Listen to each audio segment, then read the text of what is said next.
कहते हैं डॉक्टर भगवान होते हैं, लेकिन अक्सर कई डॉक्टर यमराज बन जाते हैं।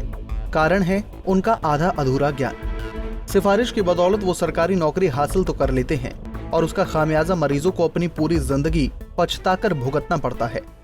ये टोहाना का सामान्य अस्पताल है और इसमें एक एक डॉक्टर भी तैनात है, जिसका नाम है सचिन। हम ये नहीं कह रहे कि डॉक्टर सचिन को आधा अधूरा ज्ञान है या फिर वो कोई सिफारिश करके यहाँ तक आए हैं, लेकिन इन पर जो आरोप लगे हैं वो हम आपको बताते हैं। हुआ यूं कि 1 मई को धारसुला कला की रहने वाली गर्भवती महिला सुदेश कुमारी गांव की आशा वर्कर के साथ इस सामान्य अस्पताल में डिलीवरी के लिए आ गई। आरोप है कि डॉक्टर सचिन ने इनसे 3000 रुपए लिए और गर्भवती महिला के हाथ में टीका लगाया। महिला की डिलीवरी तो नॉर्मल हो गई, लेकिन टीके के हाथ में इन्फेक्शन हो गया, जिससे महिला के हाथ में दर्द होने लगा। 1 तारीख को डिलीवरी, 1 मई को हम डिलीवरी के लिए गए थे टोहाना में नीचे उस हॉस्पिटल में। वहाँ पे सचिन मंगला मिले थे हमें। उन्होंने कहा था कि हम नॉर्मल डिलीवरी करा देंगे। उन्होंने 3000 रुपये लिए थे हमसे। फिर वो 6 बजे के आसपास नॉर्मल डिलीवरी होगी, लेकिन जिस टाइम उन्होंने लेफ़्ट बाजू में इंजेक्शन लगाया उसकी वजह से रिएक्शन हो गया था। तो उनसे पूछा तो वो कहे कि और कहीं दिखा लो। इधर उधर फिरने के बाद हम हिसार चले गए। हिसार ट्रीटमेंट 3-4 दिनों का चलने के बाद फिर हम चंडीगढ़ PGI में चले गए जी। वहाँ पर उनकी बाजू काट दी गई जी। मैंने से यही चाहते हैं कि इस पे पहले भी कई केस हैं जी, कोई अच्छी कार्रवाई नहीं हुई। पहले भी 1-2 इससे गलतियाँ हुई है।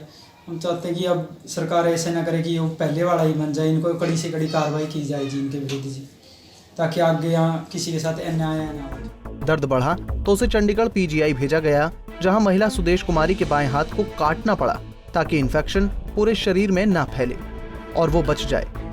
अब डॉक्टर सचिन 2 आरोपों से घिरे थे, एक लापरवाही और दूसरा रिश्वत। लेकिन जब इस पर डॉक्टर सचिन का पक्ष जाना गया तो उन्होंने सारा ठीकरा स्टाफ नर्स पर फोड़ दिया। हमारे पास 1 मई 2020 को सुदेश कुमारी नाम की पेशेंट यहाँ पर नॉर्मल डिलीवरी की आई थी। उसको लीवर पेन हो रहे थे, उसको तीसरा बच्चा था। उसको हमारे स्टाफ के द्वारा कैनला लगाया गया था। कैनला लगाने के बाद उसको एपिडोसिस का इंजेक्शन दिया गया। उसके बाद उसके हाथ में स्वेलिंग हो गई और उसके बाद पेशेंट को आधे घंटे में डिलीवरी हो गई और पेशेंट का हाथ सूज गया। उसको दिखाने के लिए हमने उस टाइम पेशेंट घर ने कहा कि वो ठीक है, उसको दवाई लिख के दे दी थी। पर अगले दिन पेशेंट को ने दोबारा मेरे को फ़ोन किया कि वो दर्द हो रहा है, तो मैंने उसको सर्जन पीने के लिए एडवाइस किया था। उसके बाद वो सर्वोदय जाके उन्होंने ट्रीटमेंट लिया था और वहाँ से ट्रीटमेंट इम्प्रूवमेंट नहीं हुई और उन्होंने एज़ पर मेरे को पता नहीं था, लेकिन पता चला कि 20 तारीख को उनका PGI चंडीगढ़ में हाथ काटना पड़ गया।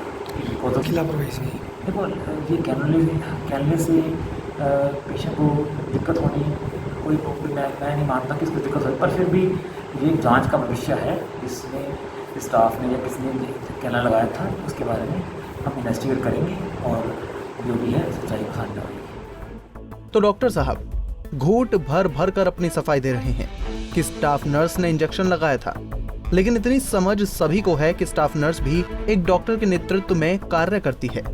चलो जो भी हो, लेकिन इस लापरवाही ने एक महिला की पूरी जिंदगी खराब कर दी। अब जांच हो तो पता चले कि दोषी कौन है। स्वास्थ्य मंत्री अनिल विज के पास शिकायत पहुंचाए जाने के बाद भी इस मामले में कोई संज्ञान नहीं लिया गया और ऐसा बहुत कम देखने को मिलता है कि अनिल विज के संज्ञान में कोई बात आए और वो संज्ञान ना ले। बहरहाल पीड़ित महिला को कब इंसाफ मिलेगा ये देखने वाली बात होगी। टोहाना से सुशील सिंगला, पंजाब केसरी TV।